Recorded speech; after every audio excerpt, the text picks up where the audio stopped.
The Trump family is always in the headlines, but not always for the reasons you think.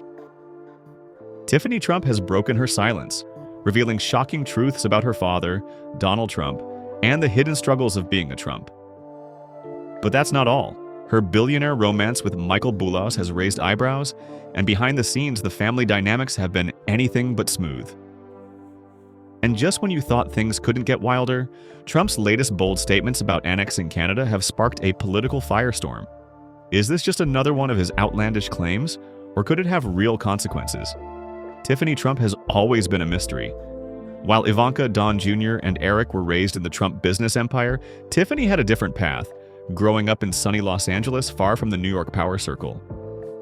Raised by her mother, Marla Maples, Tiffany was shielded from the Trump media frenzy. But that didn't mean she was free from its shadows. While her father publicly praised Ivanka and involved her in business and politics, Tiffany remained in the background. Many questioned whether she was truly part of the Trump dynasty or just an afterthought. That all changed in 2018. That summer, Tiffany took a trip to Greece where she met Michael Boulos, heir to a multi-billion-dollar business empire with deep roots in Nigeria and the Middle East. Their meeting? At a luxurious bar owned by none other than Lindsay Lohan. While some dismissed it as a summer fling, Tiffany and Michael proved the critics wrong. By 2022, they tied the knot at Mar-a-Lago in a wedding straight out of a movie.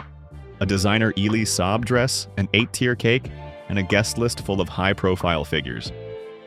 But behind the glitz and glamour, tensions were brewing. The Trump family's headline-grabbing, controversy-filled nature clashed with the more private and traditional ways of the Boulos family. Could these two vastly different worlds truly blend? Was Tiffany finally stepping into the spotlight, or setting herself up for a high-profile struggle?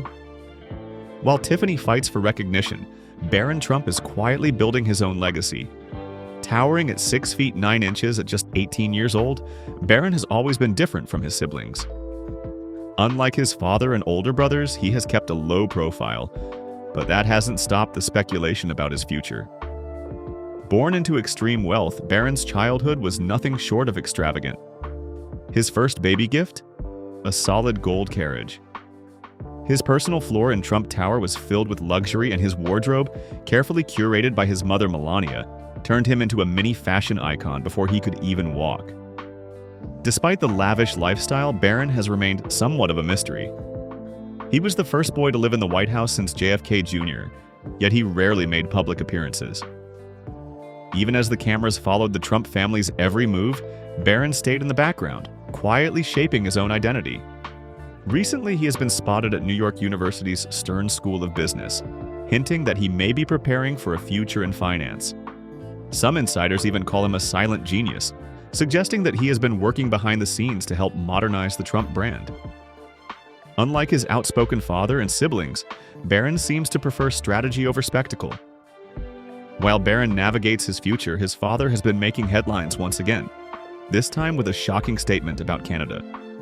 During a speech at the World Economic Forum in Davos, Trump floated the idea of annexing Canada, suggesting that it should become the 51st state of the United States.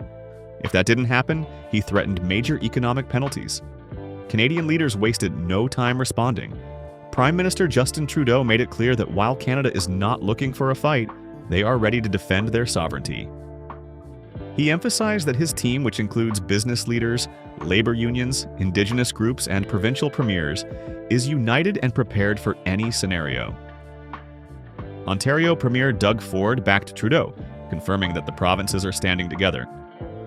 Meanwhile, British Columbia's Premier David Eby called Trump's comments a deliberate economic attack and urged Canadians to support local businesses instead of spending money in the U.S. Former Prime Minister Jean Chrétien didn't hold back either, calling Trump's claims ridiculous and reminding everyone how much the U.S. relies on Canadian resources like electricity. He even joked about cutting off power to Trump Tower in New York, a pointed reminder that Canada has its own leverage in this standoff.